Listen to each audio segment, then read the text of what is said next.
Grant, can you kind of just take us through what this season's meant to you and just kind of, what it's meant to see your production increase and your role increase as well?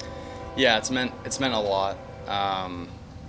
Last year's obviously not the year I wanted, or I think anyone wanted. But this past summer, I went to Tread Athletics in North Carolina, and instead of going back home to Seattle and being with my family, I spent 3 months there, basically just finding who I was again.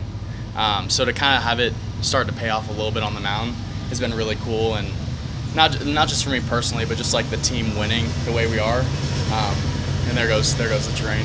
But it's meant a lot, and it's been really awesome. So what did you learn about yourself, maybe as a player and a person, during those 3 months out in North Carolina? I mean, there's all the mechanical things that you can get into of, not letting my arm climb up, and staying in my legs, kind of getting back to who I am. The first thing we did was we looked at when I hit 94 at Texas, my sophomore year at Washington, and we're like, how do we get back to that version of Grant? And then now it's kind of how can we keep building on top of that.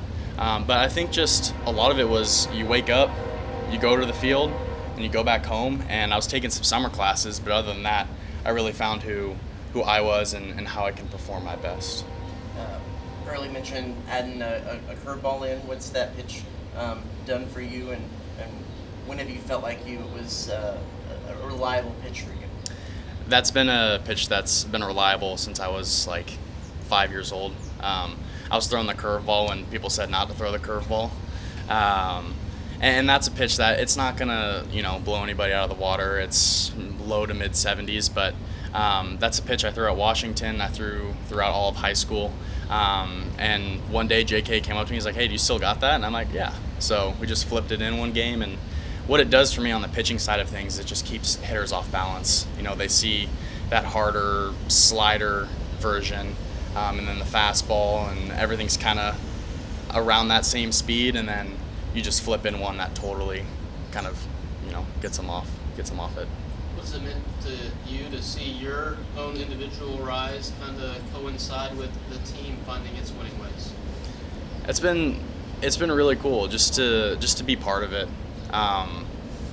This team, with or without me, is gonna win, and that's kind of something that's super great to just think of as when I go out there and I don't have my best outing, even towards the bottom of our pen, there's guys like Cooper Powell, Luke Billings, Hunter Bond, guys that maybe once if I don't do my job, they can pick me up. So it's just it's been really cool to see just the team come together, and for me to have some personal success too. It's awesome, but to be slowly climbing that rankings where last year we were slowly falling down. We started at the top and now we're going. Now it's kind of like we started more towards the bottom and now we're climbing back up. So it's just been cool to kind of see my career kind of coincide with that. Mike said you went to him after the season last year and said you wanted to stay. You had faith in staying here. Just why was that the case, and why you chose to stick it out here? Yeah, I mean I love A&M, and that's something that I never thought I would have said, being a kid from Seattle. The only thing I knew about A&M was Johnny Manziel up in the Northwest. So I think when you get here, it's just something where it's I trust this coaching staff. I trust the guys in the locker room that were coming back. And it's something that I just had a really bad taste in my mouth after last year. So it was something that draft or going somewhere else or that just set so poorly in my heart. I knew that there was going to be a lot more success for me and this team here. So it was a no-brainer. I was just lucky that he gave me a shot to come back. So what kept you grounded and going through all those hard times to get to where you are right now? My family and friends, girlfriend. It was just so great. My buddy Trey Parker, who's now in San Antonio, he was a guy away from baseball that I could just pour into and kind of, get away from it. My girlfriend Savannah has been amazing, and even when last year I was completely down in the dumps about everything, she was like, it's gonna be good, it's gonna be good, just keep trusting it. And same thing with my parents, just having like that support system away from the field, pouring into me as a person, and baseball too. So that really kept me going. You talk about those moments and kind of getting back to where you wanted to be, all that. Was there a moment where I felt like it clicked and I felt like, hey, like this is what I've been looking for, I've tried to achieve this whole time? Yeah, I think the game against Georgia was really awesome because my parents met at the University of Georgia. That was a really big game for me, and I went out Friday and got shelled, and to go back out there Saturday and kind of have that, for lack of a better word, like piss and vinegar that hadn't really been there. That was kind of where it clicked, especially on the mental side. Physically, it worked. It was starting to click at shred. Like I was starting to get back to me.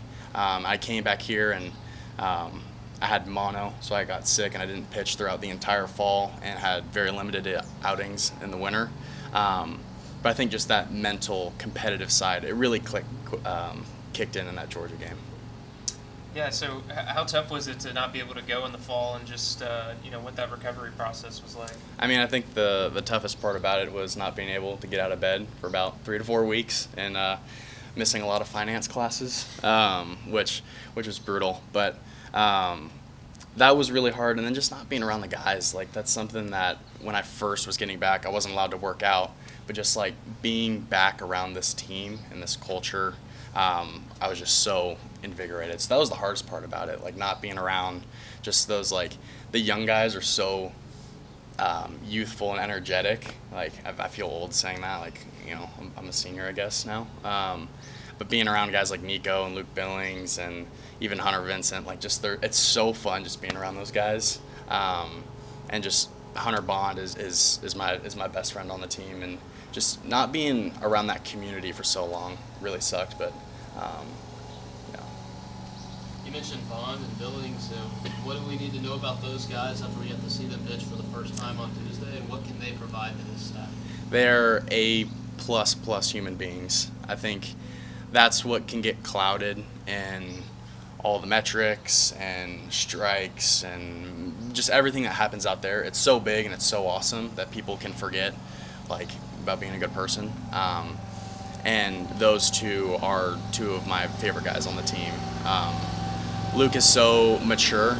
I said he was youthful and energetic, but he's also really mature as a freshman. And then Bond is a guy that when I've kind of gone through the ups and downs of this season, he's been there the whole time in my ear, keeping positive things. So those are just two amazing human beings. And on the mound, you're going to see a lot of strikes. You're going to see a lot of cool stuff. You're going to see an awesome splitter from Bond and all sorts of different stuff from Billings. But those are two really, really great people.